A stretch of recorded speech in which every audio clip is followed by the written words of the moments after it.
Channeling, day 64. Density and vibration are unique ways to look at this experience. Think of it like sand settling to the bottom of a churning stream. That settling sand is this dimension, this density.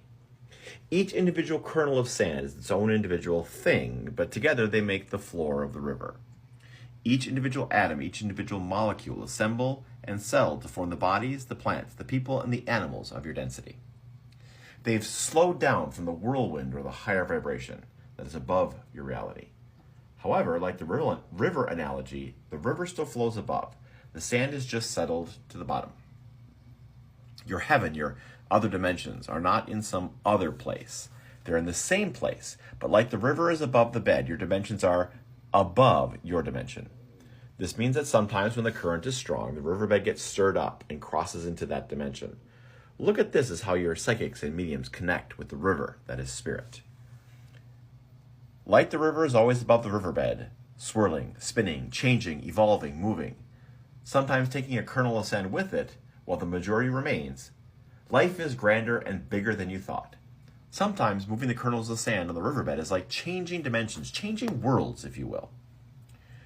Your scientists in your comic books talk about the multiverse. This is a good way of looking at it. Your consciousness, the part that inhabits your body, can easily flow through the river of spirit. When you experience things like deja vu, feelings that you've already been somewhere or know something, that's when you're connecting to the greater consciousness, and sometimes connecting to other iterations of you. We've talked about your soul being a piece of source energy. Each individual soul is a part of the greater soul, that which you call God. Your soul can also fragment into iterations, which are different versions of your experience. Think of it like an octopus having 8 legs. You can have 8 or more lives, all reporting back to the main part of you. In fact, from a higher level, this is all just you being God, having an experience anyway. Everyone you encounter is a piece of that greater you. Hence the phrase namaste. The God in me recognizes the God in you. I recognize myself, my higher self, in you. As you're navigating these experiences and you're finding people you do not resonate with, that are your opposite, understand they are still you. Possibly a different fragmentation of the same source, but ultimately still part of the same source. Just like your little toe is different from your little finger, they are on opposite sides of the same body, but they are still of the same body. How much more peace might reign in this dimension if everyone would understand that simple analogy? The toe sees the ground, sees the grass. The little finger knows what it's like to grasp, knows what it's like to push. Both experiences are valid from the individual point of view, but both experiences are different, yet add to the whole. When you understand that someone's perspective or point of view, although different than yours, is simply their perspective or point of view, it doesn't make yours any less valid. Understanding the grass doesn't make understanding grasping any different. They're different experiences for different things, yet all part of the same whole.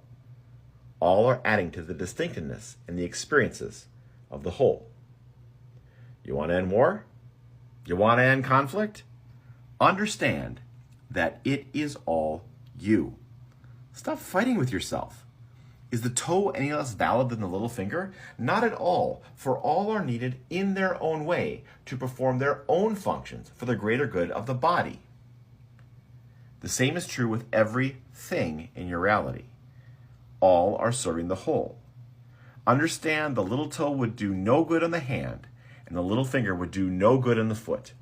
They are each having their roles to play, as does every person in your density.